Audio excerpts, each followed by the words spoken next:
할렐루야. 여러분 모두를 주님의 이름으로 사랑하고 축복합니다. 오늘도 하나님 말씀 앞에 서게 되어 너무나 감사하고 여러분 모두에게 주님의 귀한 인도하심이 있기를 원해요. 하나님 말씀 함께 봅니다. 이사야서 53장 4절 5절 그는 실로 우리의 질고를 지고 우리의 슬픔을 당하였거늘 우리는 생각하기를 그는 징벌을 받아 하나님께 맞으며 고난을 당한다 하였노라.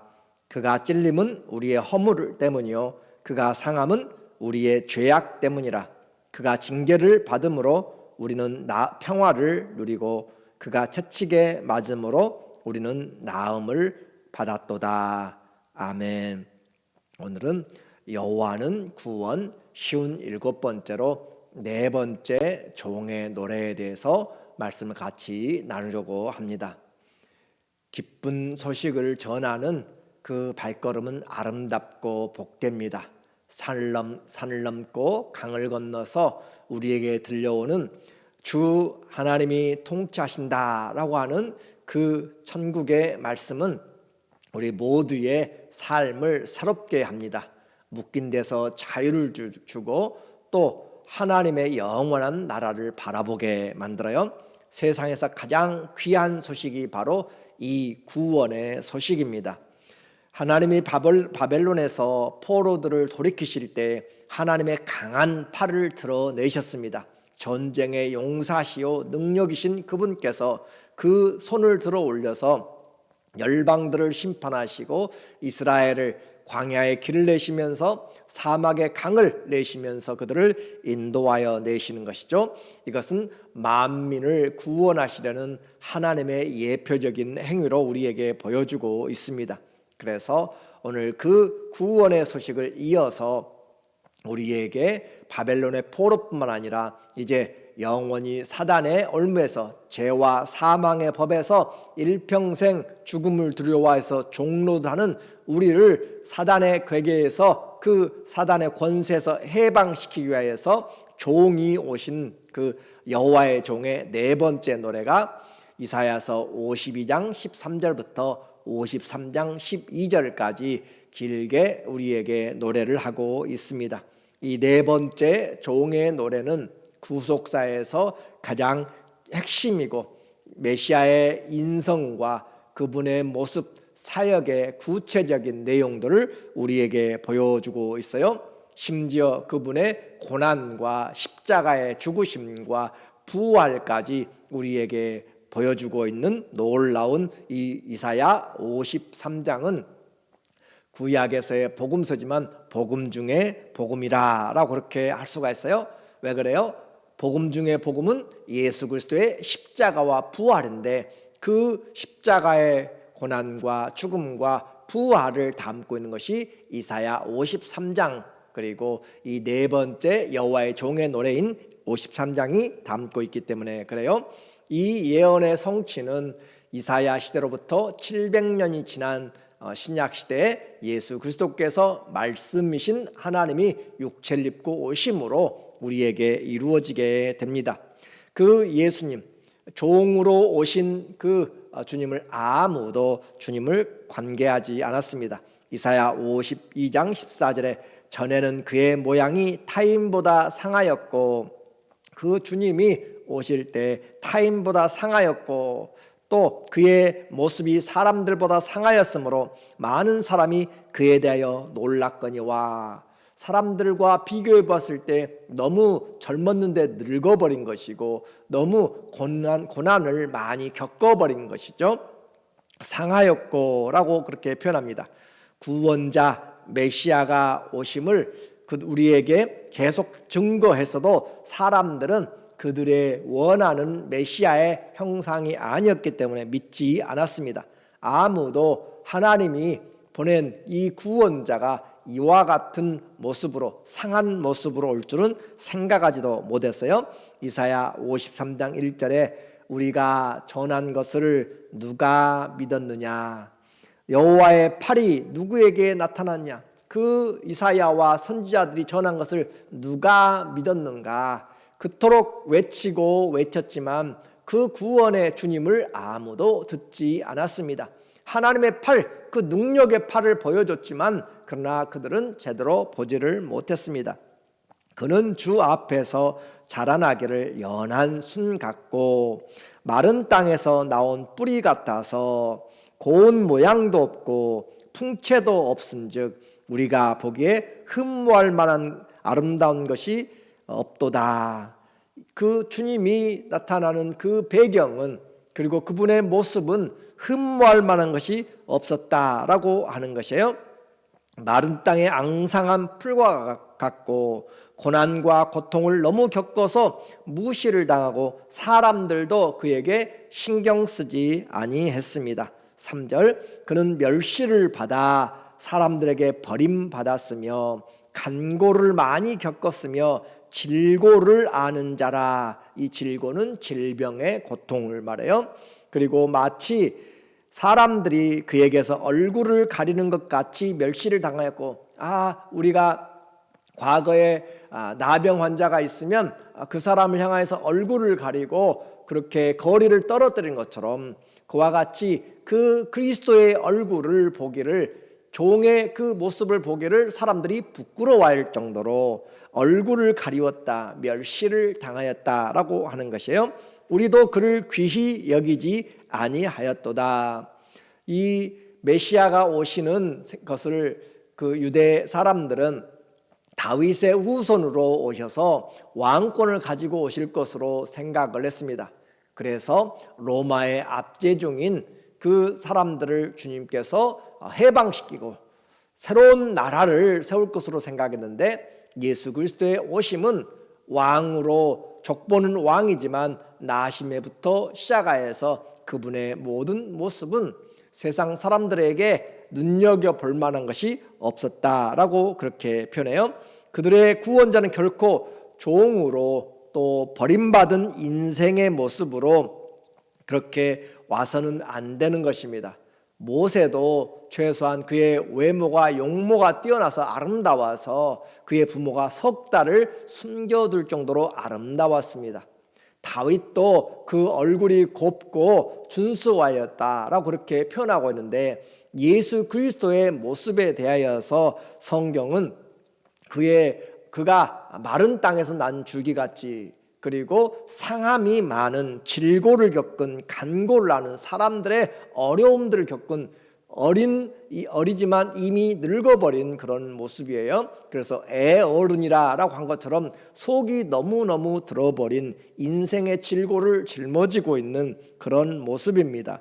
그래서 우리는 그 주님이 자기 백성들에게 왔지만, 생명의 빛으로 왔지만 흑암에 있는 우리는 그 주님을, 생명의 빛을 받지 않고 오히려 거절했습니다. 멸시를 당하였고 우리도 그를 귀히 여기지 아니하였다. 그러므로 인생의 그분은 보잘것없는 모습으로, 그리고 목수의 아들로 태어나서 세상적인 그런 학문적인 또 권세적인 흠모할 만한 것들이 아무도 없어서 영접하지 않았고, 갈릴리에서 무슨 선한 것이 나겠느냐 할 정도로 무시를 당하였어요. 이제 그 주님이 당하신 것들은 실제는 우리의 죄와 허물 때문에 당한 것이지만 우리는 결코 그것이 나 때문이라 하지 못하였고 예수님 자신의 인생이다라고 그렇게 생각하였어요. 4절에 그는, 그래서 이 이사야는 그와 우리라고 하는 것을 통하여서 그 주님과 우리, 죄인된 우리를 구별을 하면서 대조시키고 있어요. 그는, 메시아는, 종은 실로 우리의 질고를 주고 질병과 고통을 짊어지고 우리의 슬픔을 당하였거늘. 그래요, 질병이 있으면 얼마나 슬픈지 몰라요. 고통이 있으면 얼마나 아픈지 몰라요. 그 주님이 우리의 질병과 고통을 짊어졌고 했는데, 우리의 슬픔을 당하였는데, 우리는 생각하기를 그는 징벌을 받아서, 하나님께 잘못했기 때문에 징벌을 맞으며 고난을 당한다 하였노라. 인생의 가장 힘든 것이 이 죄로 말미암아 나타나는 증상들이죠. 죄가 땅에서 나오게 되면 씨가 죄의 씨앗으로 말미암아서 모든 살인과 거짓과 시기와 음란과 패역과 방탕과 그 모든 것들은 거짓들은 다 씨 안에서 나온 것이에요. 죄의 씨에서 나온 것들입니다. 질병과 사망까지 열매 마지막 그 죄의 결과 싹은 사망이 되게 되기 때문에 이와 같이 주님은 그 인생에 우리 대신 우리의 추함과 잘못된 것 때문에 머리들 것이 없이 징벌을 받으면서 고통을 당하고 하나님의 그 어린 양의 삶을 살았어요. 그리고 그분은 또 사시면서 그 십자가에 달리기 전까지 사람들에게는 모욕과 또 잡혀서는 심한 신문을 받게 되었고 그의 몸이 꿰뚫린 그런 찔림을 당하게 되어 5절에 그가 찔림은 우리의 허물 때문이요 그가 상함은 우리의 죄악 때문이라 그가 징계를 받음으로 우리는 평화를 누리고 그가 채찍에 맞음으로 우리는 나음을 받았도다. 우리의 이 삶에 주님의 찔림은 우리의 허물 때문이요 그의 찔림이란 것은 몸이 꿰뚫린 것을 이야기합니다. 창이 뚫고 들어간 것처럼 꿰뚫린 것은 그가 찔림은 우리의 허물 때문이고 상함은 우리의 죄악 때문이라. 그래서 그의 이 상했다 그의 영혼과 육체가 마치 무거운 짐이 수레를 짓누르고 그 진흙땅을 짓누르는 것처럼 그리스도에게 지워진 그 짐 우리의 영혼의 죄아가 영혼과 육체의 무거운 짐에서 으깨어진 것처럼 주님에게 그렇게 상함이 있었다라고 이야기해요. 그래서 그가 벌을 받았기 때문에 우리가 상처에서 병남을 얻었고 이사야 선지자의 내용을 마태복음 8장에서 이 내용을 똑같이 인용합니다. 예수님께서 우리의 백성들의 질고를 짊어지기 위하여서 오셨다라고 이야기하면서 말씀으로 환자들을 치료하시니라 말씀으로 병자들을 치료하시니라 그렇게 표현을 하고 있어요. 그가 징계를 받음으로 우리는 평화를 누리고 우리의 평화 그냥 온 것이 아니고 주님이 우리가 감당해야 될 모든 저주들을 감당하셨기 때문에 우리에게 주어진 값진 평화입니다. 한국에 평화가 있다고 생각하면 그 6.25와 일제와 그 모든 것들을 위해서 희생한 사람들 때문에 온 것처럼 그리스도께서 우리를 위해서 질고를 당하고 상함을 당하고 징계를 받았기 때문에 우리가 평화를 누리고 그가 채찍에 맞음으로 우리는 나음을 받았도다. 그분이 채찍에 맞으심으로 우리의 생각과 우리의 육체와 우리의 영혼의 모든 것들이 주 예수 그리스도로 말미암아 새롭게 나음을 얻게 되었습니다. 우리의 평화 그냥 된 것이 아니에요. 여호와의 종으로 오신 주님의 공생애는 공적인 삶은 우리의 인생에 죄와 허물로 당할 그 모든 질고를 이미 담당하신 것입니다. 그래서 우리는 더 이상 이 세상의 허물, 이 세상의 죄악, 징계 이것들로 인하여서 우리가 멸망당하지 않습니다. 그것이 우리를 짓누르지 못합니다. 왜냐하면 주님이 우리 위해 수고와 슬픔을 짊어지고 죄와 사망의 법을 주님이 깨뜨려 주셨기 때문에 우리는 이제 영원한 구원의 은혜를 입게 된 것이에요.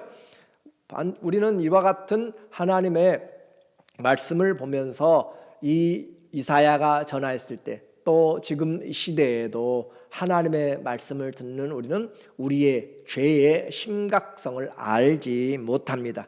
그래서 그 결과도 알지 못하고 제멋대로 내가 원하는 길로 오게 되었어요. 아무도 그 죄의 심각성에 대해서 그들은 관심을 두지 않았습니다. 그리고 자기 삶을 살았는데 결국 하나님은 자기 아들을 보내사 우리의 그릇된 죄에서 얻게 되는 죄와 그 책망, 죄에 대한 책임을 우리 그분에게 담당시켜 놓으셨어요. 6절 우리는 다 양 같아서 그릇 행하여 각기 제 길로 갔거늘. 그래요. 제 길로 갔어요. 하나님이 원하시는 길로 간 것이 아니고 각각 자기의 길로 갔습니다. 여호와께서는 우리 모두의 죄악을 그에게 담당시키셨도다. 그 주님이 우리의 모든 죄악을 짊어지시도록 하나님이 지금 이 일들을 주관하고 있다라고 하는 거죠. 그래서 우리의 모든 죄와 허물과 그 책망들을, 죄에 대한 책임들을 예수 그리스도에게 주님이 덮어 씌우셨습니다. 이것이 대속의 방법입니다. 왜 그래요? 이 대속의 방법이 아니면 우리는 구원의 길이 없기 때문에 그래요.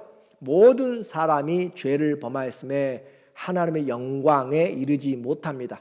죄인은 자기의 짐을 가지고 있고 다른 사람을 져줄 수가 없는 것이에요. 감옥 안에 있는 사람은 그 감옥 안에서 자기도 탈출하지 못하는 것이고 남도 탈출할 수가 없습니다. 이 하나님의 법은 그렇습니다. 그래서 우리의 대속을 위한 하나님의 방법은 죄 없이 오신 의로우신 그 주님의 보배로운 피로 말미암아 우리에게 구속을 이루었기 때문에 우리는 이 구원에 대하여서 아무런 공로나 아무런 행동을 하지 않고 오직 은혜로 구원을 얻었어요. 베드로전서 1장 18절 너희가 알거니와 너희 조상이 물려준 헛된 행실에서 대속함을 받은 것은 그 죄에서 대속함을 받았다라는 것이죠. 은이나 금같이 없어질 것으로 된 것이 아니요 돈을 주고 그러면은 풀려날 수도 있습니다. 그러나 그것은 육신의 이 세상의 법이지 하나님의 법에서는 돈으로 다른 보석으로 누가 할 수가 없는 것이에요. 그래서 은이나 금같이 없어질 것으로 된 것이 아니고 오직 흠 없고 점 없는 어린 양 같은 그리스도의 보배로운 피로 된 것이라. 그리스도의 보배로운 피, 그 피로 말미암아 우리가 죄 사함을 얻었기 때문에 아무도 그 피의 능력을 부인할 수가 없습니다. 그 어떤 것도 이 예수 그리스도의 보혈의 피를 무너뜨릴 수가 없고 무효화시킬 수가 없습니다. 하나님이 우리에게 이 독생자를 내어주심으로 우리는 죄인에서 하나님의 의로운 자녀가 되고 소망을 가지게 된 것이에요. 과거에는 몰랐어요. 우리가 얼마나 심각한 죄인인지 우리의 결과가 무엇인지를 몰랐어요. 어린 아이 때는 질병이 무엇인지 암이 무엇인지 부모의 죽음이 무엇인지 젖먹이들은 모릅니다. 그러나 인생의 삶을 살아가면서 질병의 그 아픔이 얼마나 큰지 또 죽음의 공포가 무엇인지를 알게 돼요. 우리가 성경을 보니까 우리의 인생의 죄의 그 싹이 사망이라는 것을 알게 되는 것이고 그 사망은 그냥 가만히 있는 죽음으로만 끝나지 않고 영원한 불과 그 지옥의 형벌에서 유황불에서 고통을 받는 하나님의 저주에 이르게 된다는 것을 우리가 성경을 보고 성장하니까 알게 되는 것이에요. 그래서 과거에는 이와 같은 하나님의 그 크신 사랑이 무엇인지를 몰랐는데 이제 인생을 살면서 아픔도 경험해보고 또 고통도 경험해보고 질병과 또 죽음을 주위에서 겪어보면서 우리는 이 인생의 종국인 사망 권세를 깨뜨린 것이 얼마나 큰 하나님의 은혜였고 축복이었는지를 알게 됩니다. 더 이상 사망아 너의 쏘는 것이 무엇이냐? 우리에게는 더 이상 사망이 우리에게 왕노릇하지 못합니다. 하나님의 은혜가 왕노릇합니다. 사망아 너의 쏘는 권능이 어디 있느냐? 그렇게 묻고 있는 것이에요. 그래서 그리스도인들에게는 살아서 주를 믿는 자들에게는 우리는 영원히 죽지 않는 그 생명을 이미 가진 것이 되었습니다. 그것은 우리의 육체가 벗어날 때 분명하게 더 알게 되는 것이에요. 그래서 그리스도의 구속의 은혜를 받은 것만 생각해도 우리는 얼마나 감사한지 우리를 하나님께서 그 은혜를 찬송하게 하려고 지었다라고 하는 것을 이해하게 돼요. 이사야 43장 21절에 이 백성은 내가 나를 위하여 지었나니, 그래요, 예언서를 통해서 하나님은 우리의 창조주이심을 분명히 기억하자고 그랬고, 하나님은 우리의 구속주, 구세주가 되신, 구원의 주가 되셨음을 기억하자고 그랬고, 그분이 왕 되심을 우리는 통하여서 다스림 받자라고 했습니다. 내가 나를 위하여 지었나니 나를 찬송하게 하려 함이라. 하나님께 속한 자는 자동으로 찬송하는 것이 합당한 인생입니다. 에베소 1장 12절에도 이는 우리가 그리스도 안에서 전부터 바라던 그의 영광의 찬송이 되게 하려 하심이라. 우리가 찬송해요. 우리가 주님의 크신 우리를 죄에서 구속하여 주신, 사망과 그 저주에서 구원하여 주신 그 놀라운 일들을 우리가 찬양하게 되는 것이죠. 주님은 나를 위해 오셨고, 나를 위해 고난을 받으시고, 나를 위해 죽으시고, 나를 위해 부활하셨습니다. 그러므로 우리에게 이 이사야 53장의 네 번째 이 주님의 노래, 성도들이 부르는 이 노래는 우리의 허물과 우리의 죄를 위해서 우리는 각각 우리의 길을 갔지만 하나님께서 그에게, 하나님의 종 예수 그리스도에게 우리의 모든 질고를 담당하게 하심으로 우리는 구원함을 얻었다라는 것을 우리로 찬송하게 합니다. 이제 우리를 위해서 이 모든 구원의 사역을 이루신 주님을 우리는 남은 날 나의 증인이 되게 하려 합니다. 나의 찬송이 되게 하려 합니다. 나의 영광이 되게 하려 합니다 라고 한 창조의 목적을 따라서 우리가 그 그리스도 안에서 영원하신 하나님의 사랑을 노래하고 증거하는 주의 증인들 되시기를 예수님의 이름으로 간절히 축원합니다. 아멘. 기도하겠습니다. 하나님 아버지, 살아보니 알게 됩니다. 우리에게 주신 이 모든 것이 얼마나 은혜였는지 하나하나씩 잃어가면서 주님이 베풀어 주신 그 은혜를 기억하고, 그러나 우리의 마지막 원수인 사망까지도, 죽음까지도 주님이 정복하시고 우리로 부활의 생명을 죄사함과 함께 주셨기 때문에 너무 잊을 수 없는 주님의 사랑을 감사하며 찬양하며 증거하고 주님께 영광을 돌리는 우리가 되게 하여 주시옵소서. 공로 없는 죄인입니다. 용서함 받은 죄인입니다. 오직 주의 은혜가 우리 안에서 왕노릇하게 하여 주시고 주 다스리시는 주의 나라를 내 생각에서, 말에서, 행동에서 이루어 나갈 수 있는 하나님의 귀한 자녀들 다 되게 하여 주시옵소서. 우리의 온갖 저주를 다 담당하신 예수님의 이름으로 기도드립니다. 아멘. 우리를 구원하신 십자가의 피는 그 누구도 무효화시킬 수 없는 영원한 하나님의 능력입니다. 그 피의 능력으로 구속함을 받은 저와 여러분 모두에게 하나님이 공급하시는, 위로부터 주시는 새로운 은혜와 능력이 임하기를 주의 이름으로 간절히 축원합니다. 감사합니다.